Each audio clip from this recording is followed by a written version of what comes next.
Authorities from across the state gathered at the A&M Veterinary School for a one-of-a-kind opportunity to learn from a diverse group of individuals. Started in the aftermath of Harvey, the Texas Animal Emergency Management Summit started early this morning and ended late this afternoon, giving government officials and those who work with animals an opportunity for collaboration. Today, it's our second annual Texas Animal Emergency Management Summit. It's basically an annual gathering where we bring all the different groups of people that are involved in developing plans for animals and responding for animal needs during disasters together. About 175 people from jurisdictions around the state came together for this all-day event to learn from the A&M Veterinary School and each other.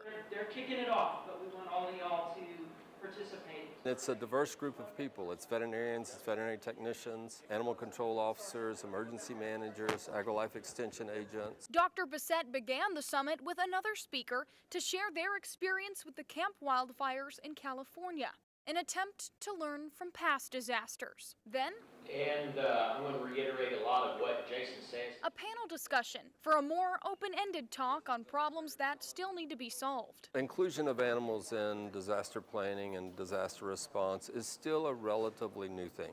Given the role that animals play in our lives, we have to continually respond and respond better and better and better so that people understand the magnitude of the problem, the necessity of planning to get out of the way when possible rather than be a victim. And Dr. Bissett wants people to leave the summit with at least this in mind. Start the planning process. You cannot respond well if you don't have a good plan to work from. Because in the end, in the midst of a disaster, an animal that means everything to a person is going to get injured. We have to be there to take care of it. All the leftover strays that weren't brought in, picked up. It's about that moment whenever you hand an animal back to a person. You see that emotion, you see that connection. Very often you see the first steps of recovery.